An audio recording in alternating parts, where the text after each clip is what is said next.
അക്കൗണ്ടൻറ്റുമാരുടെ Tally പരിശീലനത്തിൻ്റെ മറ്റൊരു വീഡിയോയിലേക്ക് സ്വാഗതം. ഇന്നത്തെ വീഡിയോയിൽ നമ്മൾ പരിശോധിക്കുന്നത് ഓൺ ഫണ്ട് ഇൻകം എങ്ങനെയാണ് റെക്കോർഡ് ചെയ്യുന്നത് എന്നുള്ളതാണ്. കോസ്റ്റ് സെൻറ്ററിൻ്റെ സഹായത്തോടു കൂടി CDSലേക്ക് വരുന്ന വിവിധ തനത് വരുമാനങ്ങളെ എങ്ങനെ ടാലിയിൽ രേഖപ്പെടുത്താം എന്നുള്ളതാണ് നമ്മൾ പരിശോധിക്കുന്നത്. ഇതിനു വേണ്ടിയിട്ട് നമുക്ക് ആദ്യമേ തന്നെ ഒരു ഗ്രൂപ്പ് ക്രിയേറ്റ് ചെയ്യണം. ഓൺ ഫണ്ട് ഇൻകം എന്ന പേരിൽ ഒരു ഗ്രൂപ്പ് ക്രിയേറ്റ് ചെയ്യേണ്ടതുണ്ട്. അതിന് വേണ്ടിയിട്ട് ഗേറ്റ്വേ ഓഫ് ടാലിയിൽ നിന്ന് ക്രിയേറ്റ് പ്രസ് ചെയ്യുക. ഗ്രൂപ്പാണ് ക്രിയേറ്റ് ചെയ്യേണ്ടത്, അതുകൊണ്ട് ഗ്രൂപ്പ് സെലക്ട് ചെയ്ത് എൻ്റർ ചെയ്യുക. ഇവിടെ നമുക്ക് ഓൺ ഫണ്ട് ഇൻകം എന്നൊരു ഗ്രൂപ്പ് ക്രിയേറ്റ് ചെയ്യുകയാണ്.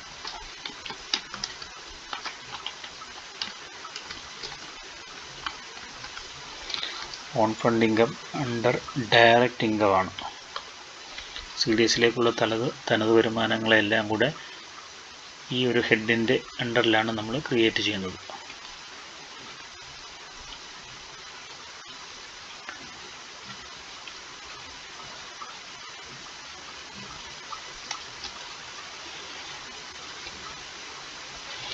Group behave like a sub ledger.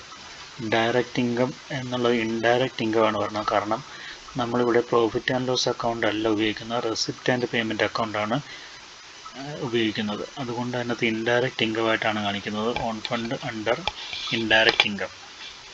അടുത്ത ചോദ്യം, group behave like a sub ledger എന്നുള്ളിടത്ത് യെസ് കൊടുക്കുക. Net debit or credit balance for reporting yes കൊടുക്കുക. അതുകൊണ്ട് യെസ് കൊടുത്ത് നമ്മൾ സേവ് ചെയ്യുകയാണ്.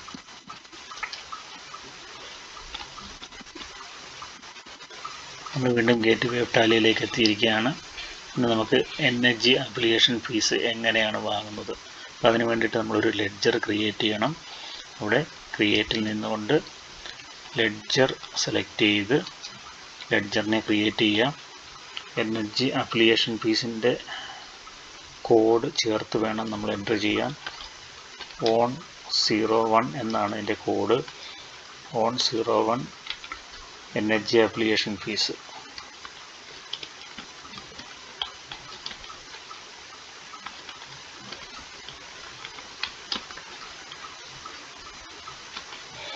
On 01 NHG application fees under own fund income. Under own fund income കൊടുക്കുക. Type of ledger not applicable ആണ്. Interest calculation വേണ്ട. ഇവിടെ കോസ്റ്റ് സെൻറ്ററിൻ്റെ ആപ്ലിക്കബിലിറ്റി ഓൺ ആണോ എന്നുള്ളത് നോക്കണം. കാരണം നമ്മൾ കോസ്റ്റ് സെൻറ്റർ ഉപയോഗിച്ചിട്ടാണ് ഈ ഫണ്ടുകൾ വാങ്ങുന്നത്. അതിന് വേണ്ടിയിട്ട് ഈ ലെഡ്ജർ ക്രിയേറ്റ് ചെയ്യുന്ന സമയത്ത് വലത് സൈഡിൽ മോർ ഡീറ്റെയിൽ ക്ലിക്ക് ചെയ്യുക. ഇവിടെ താഴെയായിട്ട് കോസ്റ്റ് സെൻറ്ററിൻ്റെ ആപ്ലിക്കബിലിറ്റി ചോദിക്കുന്നുണ്ട്. ഇവിടെ നോ ആണ് കിടക്കുന്നത്, അത് നമുക്ക് യെസ് ആക്കണം. ഇവിടെ നിന്നുകൊണ്ട് എൻ്റർ അടിക്കുക. ഇവിടെ നോ എന്നുള്ളിടത്ത് യെസ് എന്ന് ടൈപ്പ് ചെയ്യുക, എൻ്റർ അടിച്ച് സേവ് ചെയ്യുക. അപ്പോൾ നമ്മൾ NHG ആപ്ലിക്കേഷൻ ഫീസ് വാങ്ങുന്നതിന് വേണ്ടി ലെഡ്ജർ ക്രിയേറ്റ് ചെയ്ത് കഴിഞ്ഞ് ഇനി നമുക്ക് NHG രജിസ്ട്രേഷൻ ഫീസ് എന്ന് പറയുന്ന മറ്റൊരു ഘടകം കൂടെയുണ്ട്. ഓൺ ഫണ്ട് ഇൻകമാണ്. അതിൻ്റെ കൂടെ ലെഡ്ജർ ഇതോടൊപ്പം തന്നെ നമുക്ക് ക്രിയേറ്റ് ചെയ്യാം. അതിൻ്റെ കോഡെന്ന് പറയുന്നത് 102 ആണ്. 102 NHG രജിസ്ട്രേഷൻ ഫീസ്.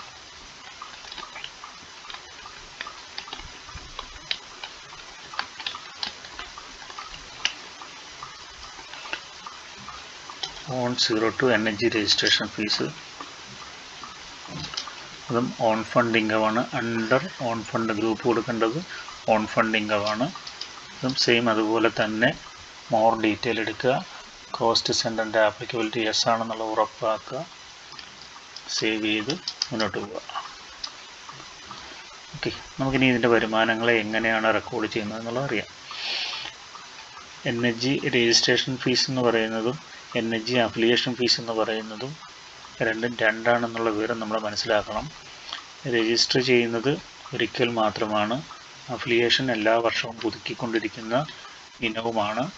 പുതുക്കിയ സർക്കുലർ പ്രകാരം ആപ്ലിക്കേഷൻ ഫീസ് 100 രൂപയായിട്ട് വർദ്ധിപ്പിച്ചിട്ടുണ്ട്. നമുക്ക് ഒരു വരവ് എനർജി അഫിലിയേഷൻ ഫീസിനെ എങ്ങനെയാണ് രേഖപ്പെടുത്തുന്നതെന്ന് നോക്കാം. ഗേറ്റ് വേ ഓഫ് ടാലിയിൽ നിന്ന് വി പ്രസ് ചെയ്യുക, വൗച്ചർ എൻട്രി, ഡേറ്റ് സെലക്ട് ചെയ്യുക, 1/4. റെസിപ്റ്റാണ്, പണമായി വരുന്നതായതുകൊണ്ട് റെസിപ്റ്റ് വരുന്നത് ക്യാഷായിട്ടാണ്. വരുന്ന ഇനം എന്ന് പറയുന്നത് എനർജി അഫിലിയേഷൻ ഫീസാണ്. അഫിലിയേഷൻ പുതുക്കലിന് വരുന്നത് അഫിലിയേഷൻ ഫീസാണ്, 100 രൂപയാണ്. എൻ്റർ ചെയ്യുമ്പോൾ കോസ്റ്റ് കാറ്റഗറിയും കോസ്റ്റ് സെൻറ്ററും ചോദിക്കും. അവിടെ ഏത് ADS ആണെന്നുള്ളത് സെലക്ട് ചെയ്യണം. ADS വാർഡ് 1 ഐശ്വര്യ എന്ന് പറയുന്ന എനർജിയാണ് നമുക്ക് 100 രൂപ തന്നിരിക്കുന്നത്. ഇവർക്ക് ADSഉം അയൽക്കൂട്ടവും സെലക്ട് ചെയ്ത് കൊടുക്കുക, എൻ്റർ ചെയ്യുക. ഇവർ കൊടുത്തിരിക്കുന്ന രസീതിൻ്റെ നമ്പർ രേഖപ്പെടുത്തുക, സേവ് ചെയ്യുക. അടുത്ത ദിവസം നമുക്ക് ഒരു എനർജിയുടെ രജിസ്ട്രേഷൻ ഫീസ് എങ്ങനെയാണ് സ്വീകരിക്കുന്നത് നോക്കാം. ക്യാഷായിട്ടാണ് പണം വരുന്നത്. എനർജി രജിസ്ട്രേഷൻ ഫീസ് സാധാരണ പണ്ട് പോലെ തന്നെ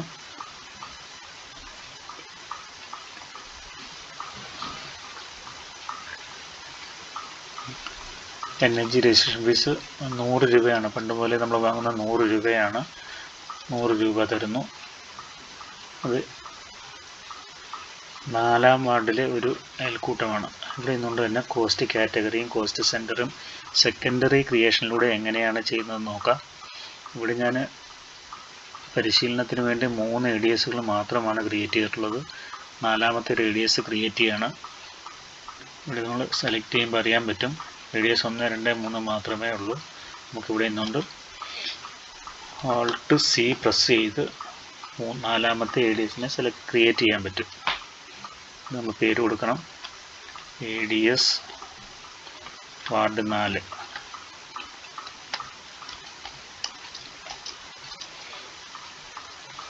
ഇവിടെ 2 ചോദ്യങ്ങൾക്ക് യെസ് കൊടുത്ത് സേവ് ചെയ്യുക.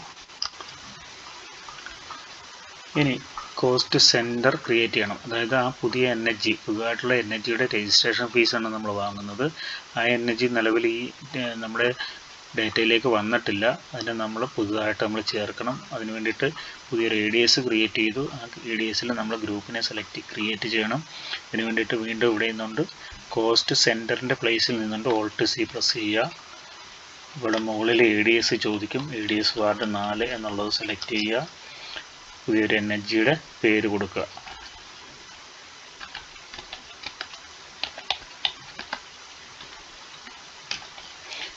Energy ward 4. 100 രൂപ രജിസ്ട്രേഷൻ ഫീസ് വന്നു. ഇതിലെ ഒരു പോർഷൻ ഇനി അഫിലിയേഷൻ ഫീസാണ് വരുന്നത്. നമ്മളവരിൽ നിന്ന് ശരിക്കും 200 രൂപയാണ് വാങ്ങുന്നത്. അതിൽ 100 രൂപ രജിസ്ട്രേഷൻ ഫീസും 100 രൂപ അഫിലിയേഷൻ ഫീസുമാണ് വരുന്നത്. 100 രൂപ രജിസ്ട്രേഷൻ ഫീസായിട്ട് റെക്കോർഡ് ചെയ്തു. ഇനി നമ്മൾ അഫിലിയേഷൻ പോർഷൻ അതിൻ്റേതായിട്ടുള്ള രീതിയിൽ തന്നെ റെക്കോർഡ് ചെയ്യുക. എനർജി അഫിലിയേഷൻ ഫീസ് 100 രൂപ, അതും ADS വാർഡ് 4-ലെ എനർജിയാണ്. എൻ്റർ ചെയ്യുക. അപ്പോൾ നമ്മൾ അവരുടെ നിന്ന് വാങ്ങിച്ചിട്ടുള്ള ടോട്ടൽ എമൗണ്ട് 200 രൂപ കാണാൻ കഴിയുന്നുണ്ട്. അവർക്ക് കൊടുത്ത റെസിപ്റ്റ് നമ്പർ കൊടുത്ത് സേവ് ചെയ്യുക. ഓക്കെ, നമുക്കെന്നിട്ട് ഒന്ന് തന്നെ ഈ പണത്തെ ബാങ്കിലേക്ക് അടയ്ക്കാം. കോൺട്രാ സെലക്ട് ചെയ്യുക. ഓൺ ഫണ്ടിലേക്കാണ് ഫണ്ട് പോകുന്നത്. പോകുന്ന ക്യാഷ് എന്ന് പറയുന്നത് ക്യാഷ് ബാലൻസ് 300 രൂപയുണ്ട്. ആ 300 രൂപ നമ്മൾ ബാങ്കിലേക്ക് അടയ്ക്കുകയാണ്.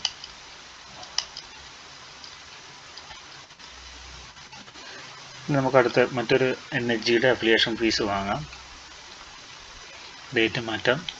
15/5 ക്യാഷായിട്ട് എനർജി അഫിലിയേഷൻ ഫീസാണ് 100 രൂപ കൊണ്ടുവന്നിട്ടുണ്ട്. അതിന് ADS വാർഡ് 2-ലെ ആയിരുന്നു. അവിടുത്തെ അയൽക്കൂട്ടത്തിന് നമുക്ക് ഭൂമിക എന്ന് പറയുന്ന അയൽക്കൂട്ടമാണ്. അതിനെ സെലക്ട് ചെയ്ത് കൊടുത്തിട്ട് നമുക്ക് സേവ് ചെയ്യാം. 1953 റെസിപ്റ്റ് നമ്പർ കൊടുത്ത് സേവ് ചെയ്യാം. ഓക്കെ, ഈ പണത്തെ നമ്മൾ അന്ന് തന്നെ ബാങ്കിലേക്ക് അടയ്ക്കുന്നു. ഓൺ ഫണ്ടിലേക്ക് പോകുന്നു, ക്യാഷ് പോകുന്നു,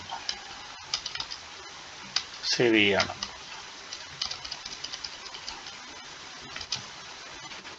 ഇനി ഇതിൻ്റെ റിപ്പോർട്ടുകൾ എങ്ങനെയാണ് വരുന്നത് എന്നുള്ളത് നമുക്ക് നോക്കാം. എസ്കേപ്പ് അടിക്കുക.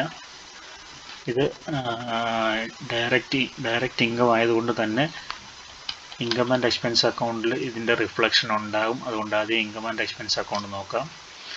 Alt F1 പ്രസ് ചെയ്യുക, ഡീറ്റെയിൽ കാണാൻ പറ്റും. ഇൻഡയറക്റ്റ് ഇൻകത്തിൽ ഓൺ ഫണ്ട് ഇൻകം 400 രൂപ വന്നിട്ടുണ്ട്. ഇതിൻ്റെ ഡീറ്റെയിൽ അറിയണമെന്നുണ്ടെങ്കിൽ അതൊന്ന് എൻട്രി ചെയ്യുമ്പോൾ അറിയാൻ പറ്റും. NHG അപ്ലിക്കേഷൻ ഫീസ് 300 രൂപ, NHG രജിസ്ട്രേഷൻ ഫീസ് 100 രൂപ. അത് വീണ്ടും എൻട്രി ചെയ്താൽ ഏതൊക്കെ മാസങ്ങളിലാണ് വന്നെന്നുള്ളതും പിന്നീട് നമ്മുടെ എൻട്രിയിലേക്ക് നേരിട്ട് പോവുകയും ചെയ്യും. ഓക്കെ, നമ്മൾ അത്രയും കൊണ്ട് പോകുന്നില്ല. ഇവിടെ ആ 400 രൂപ കിട്ടിയത് നമുക്ക് ഓൺ ഫണ്ട് ഇൻകമാണ്, അതായത് excess of income over expenditure എന്ന് പറയുന്ന ഓൺ ഫണ്ട് ഇൻകമായിട്ട് കാണിച്ചിട്ടുണ്ട്. നമുക്ക് ബാലൻസ് ഷീറ്റ് നോക്കാം. ബാലൻസ് ഷീറ്റിൻ്റെ ഡീറ്റെയിൽ എടുത്ത് നോക്കുമ്പോൾ അറിയാൻ പറ്റും നമുക്ക് ബാങ്കിൽ 400 രൂപ വന്നിട്ടുണ്ട്. നമ്മൾ 2 ദിവസമായിട്ട് അടച്ച 400 രൂപ അവിടെ വന്നിട്ടുണ്ട്. അത് excess of income over expenditure, ലാഭം എന്നുള്ള നിലയിൽ തന്നെ അവിടെ വന്നിട്ടുണ്ട്. ഇനി നമുക്ക് ആരൊക്കെയാണ് ഈ പണം അടച്ചത് എന്നുള്ള റിപ്പോർട്ട് വേണമെങ്കിൽ കോസ്റ്റ് സെൻറ്ററിൻ്റെ റിപ്പോർട്ട് എടുത്ത് നോക്കണം. Display more reports, statement of accounts, cost centre open ചെയ്യുമ്പോൾ ലെഡ്ജർ ബ്രേക്കപ്പ് എടുക്കുക. അവിടെ നമുക്കറിയാൻ പറ്റും NHG അഫിലിയേഷൻ ഫീസും NHG രജിസ്ട്രേഷൻ ഫീസും ഉണ്ട്. NHG അഫിലിയേഷൻ ഫീസ് ഓപ്പൺ ചെയ്യുമ്പോൾ നമുക്കറിയാൻ പറ്റും ADS വാർഡ് 1 ഐശ്വര്യ NHG തന്നിട്ടുണ്ട്, വാർഡ് 2 ഭൂമിക, വാർഡ് 4 നയന NHG. ഇത്രയും ഗ്രൂപ്പുകളാണ് നമുക്ക് അഫിലിയേഷൻ ഫീസ് അടച്ചിട്ടുള്ളത്. രജിസ്ട്രേഷൻ ഫീസ് അടച്ചിട്ടുള്ളത് പുതിയ ഗ്രൂപ്പ് ഏതാണെന്നുള്ളത് അറിയാൻ പറ്റും പെട്ടെന്ന് തന്നെ. നയന NHG ആണ് എന്നുള്ളത് നമുക്ക് വളരെ പെട്ടെന്ന് തന്നെ അറിയാൻ. അപ്പോൾ ഇതിന് വേണ്ടിയിട്ട് നമ്മൾ പ്രത്യേകിച്ച് ലെഡ്ജറുകളൊന്നും ക്രിയേറ്റ് ചെയ്തിട്ടില്ല. 2 ലെഡ്ജർ മാത്രമേ ക്രിയേറ്റ് ചെയ്തിട്ടുള്ളൂ. രജിസ്ട്രേഷൻ ഫീസിന് 1 ലെഡ്ജർ, അഫിലിയേഷൻ ഫീസിന് 1 ലെഡ്ജർ, ഇത്ര മാത്രമാണ് നമ്മൾ ചെയ്തിട്ടുള്ളത്. ഇങ്ങനെയാണ് നമ്മുടെ റിപ്പോർട്ടുകൾ കാണുന്നത്. ബാലൻസ് ഷീറ്റ് എടുക്കുമ്പോൾ ഓൺ ഫണ്ട് ഇൻകത്തിൽ ബാങ്ക് അക്കൗണ്ട് ഓൺ ഫണ്ട് ഇൻകത്തിൽ 400 രൂപ എക്സസ് ആയിട്ടും ബാങ്കിലേക്ക് 400 രൂപ അക്കൗണ്ടിൽ വന്നിട്ടുള്ളതായിട്ടും അറിയാൻ കഴിയും.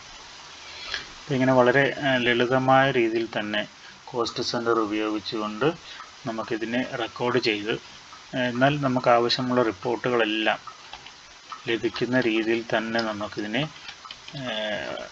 കൃത്യമായ കണക്ക് ചിട്ടപ്പെടുത്തുന്നതിന് വേണ്ടി നമുക്കിതിനെ ഉപയോഗിക്കാൻ കഴിയുക എന്നുള്ളതാണ് കോസ്റ്റ് സെൻറ്റർ ഉപയോഗിച്ചുകൊണ്ട് ഇത്തരത്തിലുള്ള കണക്കുകൾ ചെയ്യുന്നതിനുള്ള ഗുണം. ഇത്തരത്തിലുള്ള അറിവുകൾ കിട്ടുന്നതിനായിട്ട് നിങ്ങൾ ചാനൽ സബ്സ്ക്രൈബ് ചെയ്യുക.